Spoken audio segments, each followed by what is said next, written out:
সন্তান জন্মগ্রহণ করলে তাকে জীবন্ত অবস্থা মাটি দেওয়া হতো, সেখানে মানুষ ব্যবসার জন্য গেলে তাদের কর্তন করা হতো, মানুষের মাথা কেটে মানুষ বিক্রি করতো, মানুষ মানুষকে বিক্রি করতো।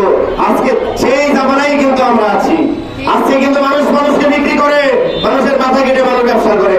আজকে এই জামানায় সেই তখন যে দল রাসূল পাক সাল্লাল্লাহু আলাইহি ওয়াসাল্লাম সেই আরব দেশের যুবকদের নিয়ে তৈরি করেছিলেন হিলফুল ফুজুল, হিজবুল্লাহ, যেটাকে আল্লাহর দল বলা হয়। আজকের এই জামানায় সেই হিলফুল ফুজুল, হিজবুল্লাহ আল্লাহর দল হচ্ছে জাকের পার্টি। কারণ হচ্ছে আজকে বাংলাদেশে 40 থেকে প্রায় 50টি নিবন্ধিত রাজনৈতিক দল। আজকে তাকিয়ে দেখেন সেই দলের দিকে, সেই দলের চেয়ারম্যানের দিকে তাকিয়ে দেখেন তাদের অবস্থা কি।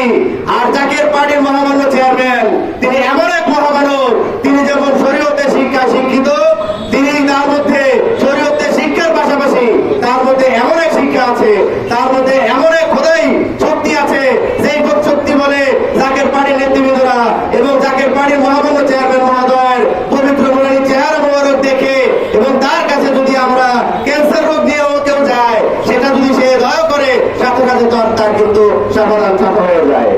আর অন্যান্য রাজনৈতিক দলের কাছে আপনারা যাবেন, তিনি হয়তো বড় আপনাকে 5,000 10,000 টাকা দিয়ে সহযোগিতা